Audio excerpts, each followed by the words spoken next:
It was summertime on the island of Sodor. Gordon pulled the passenger express. It was very busy, but Gordon loved the hustle and bustle.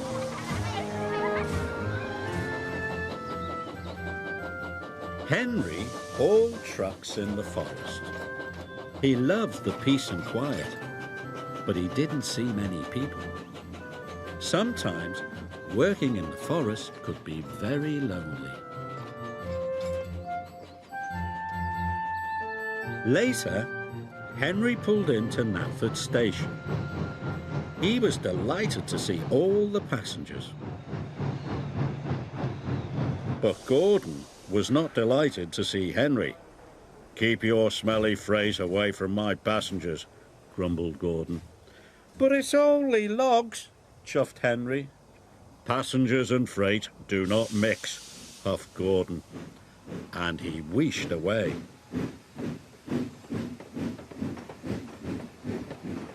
Henry watched the express leave the station. "I'd like to pull passengers," sighed Henry, "just for a change."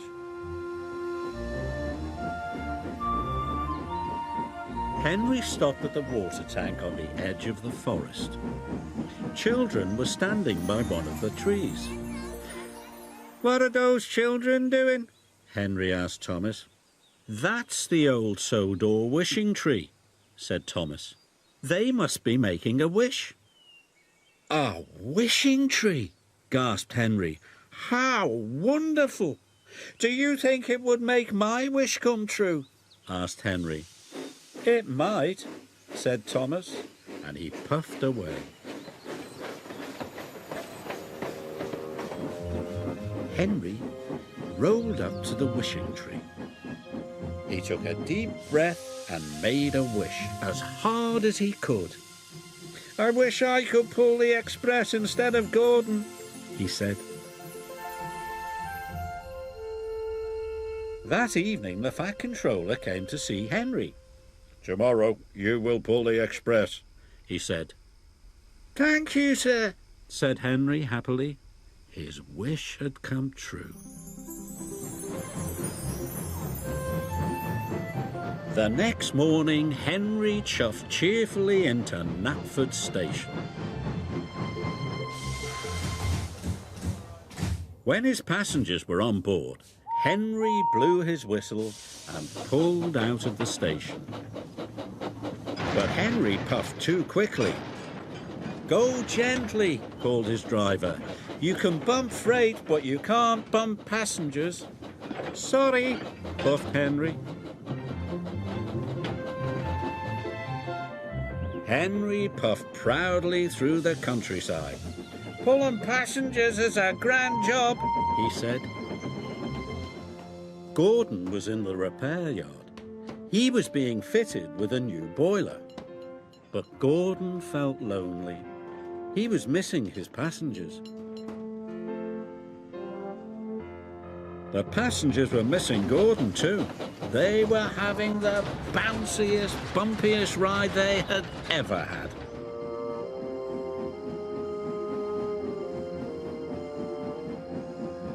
When Henry got back to the sheds, the Fat Controller was waiting for him. "There have been complaints," he said sternly. "Passengers are not like logs. You must be gentle." "Yes, sir," said Henry sadly. Being gentle was very difficult. Then Henry saw Gordon. He was looking miserable. "My wish has made Gordon go to the repair yard," gasped Henry. This made Henry feel very bad.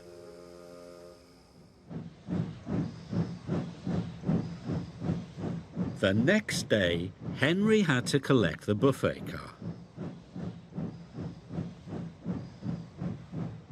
He tried his best to be gentle,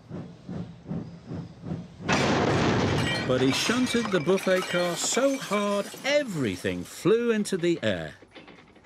There were more complaints than ever. Henry didn't want to pull passengers anymore. He wanted to wish everything back to normal.